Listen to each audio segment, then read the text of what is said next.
भर में सबसे प्यारा होता है एक दिन। 100 दुआएं दे रहा दिल तुमको आज के दिन। I wish you happy happy birthday, happy birthday, happy happy birthday to you. I wish you happy happy birthday, happy birthday, happy happy birthday to you.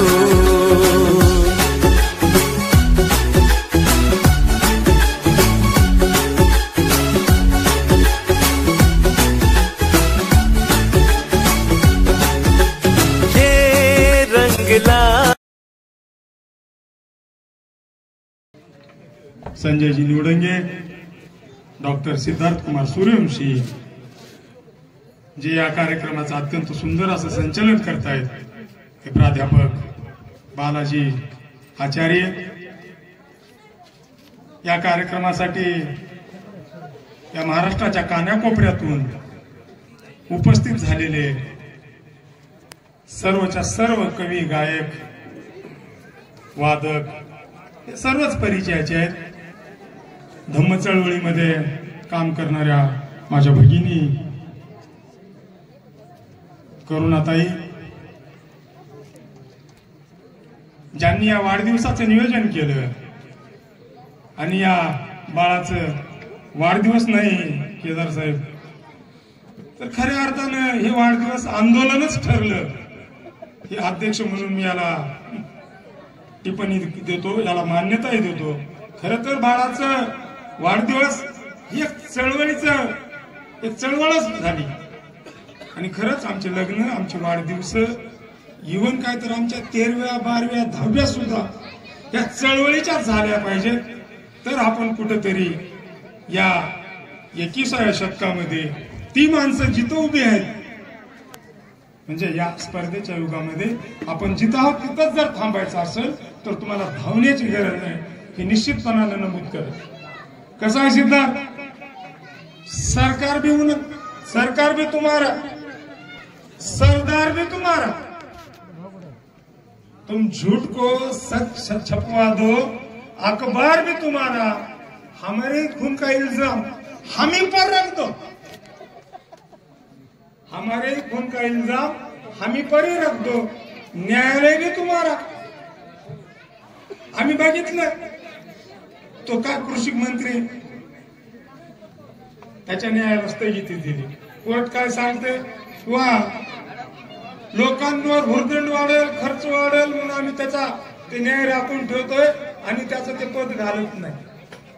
काय चाललंय हे कळत नाही।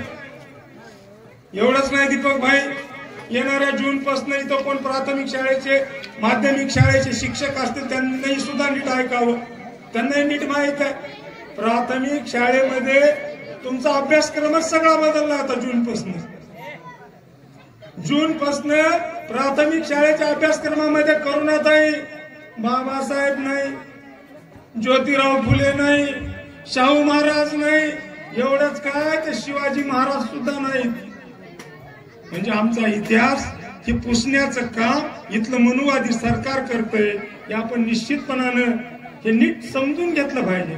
मग त्यांनी काय आणलंय प्राथमिक शाळेच्या अभ्यासक्रमात, थोरांच्या ओळखीमध्ये काय काय आणलंय, किंवा एक तत्वज्ञता काय म्हणलं, देश कुठं घडतंय तर क्लास इन द रूम, शाळांच्या वर्ग खोल्यामध्ये देश घडतो। पाठीमागच्या काळामध्ये तर आमच्या पोराला खिचडी वाटूनच बुद्धू केलं या लोकांनी। आमचं पोरग शाळेत जाताना हे पाटी इसरली तरी शाळेत जात होते, त्याची घरी पाटी जर इसरली तर ते शाळेत जात होत, पण त्याची वाटी जर इसरली खिचडी खायची तर ते वापस घरला येत होते। माझा ते कटोरा कुठं आहे म्हणून आमच्यामध्ये जे माना सन्माना स्वाभिमानाचे थोडे फार भाव उरले होते, ते इथल्या शासक जातीनं आमच्या लेकरांच्या हातात भिकाचा कटोरा देऊन समाप्त केले होते। आता त्यांनी प्राथमिक शाळेमध्ये आम्हाला सावरकर शिकवणार आहेत, आम्हाला गोळवलकर शिकवणार आहेत, आम्हाला हेगडेवार शिकवणार आहेत।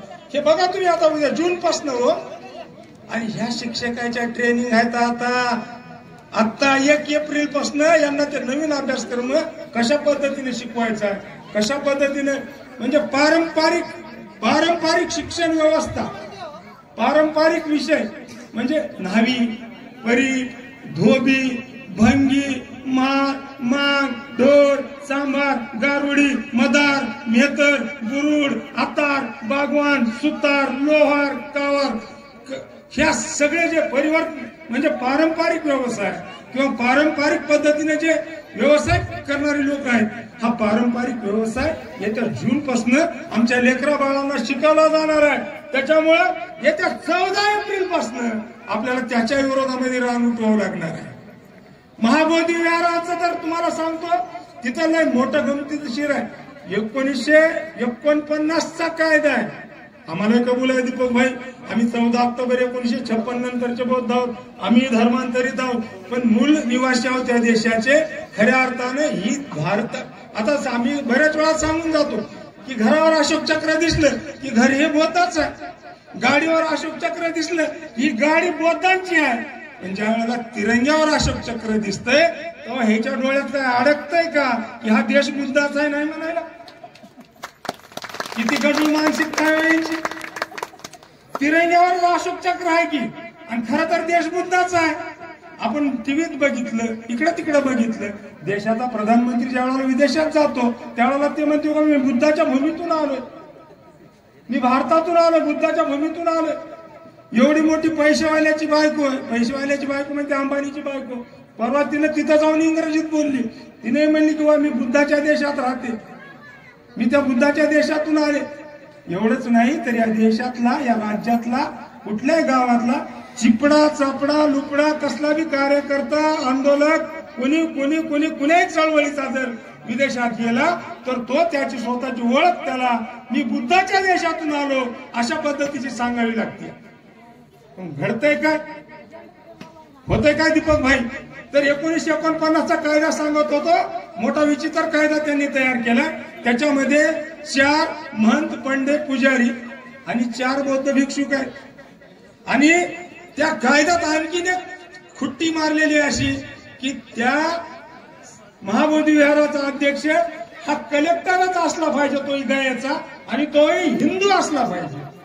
आणि जर काही अडचणीनुसार जर गयाचा म्हणजे बुद्ध गयाचा जर कलेक्टर इतर धर्माचा असेल तर बाजूच्या जिल्ह्याच्या कलेक्टराकडे ते पद दिलं जाते.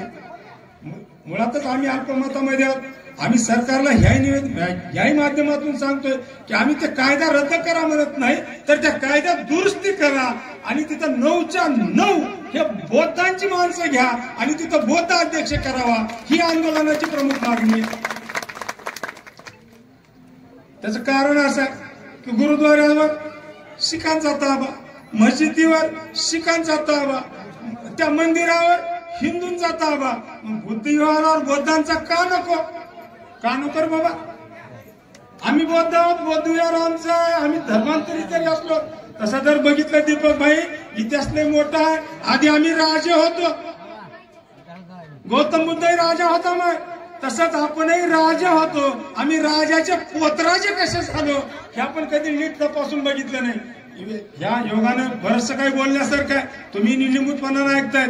चिकन बिर्याणी थंड होती, मलाही जेवायचंय, तुम्हालाही जेवायचंय.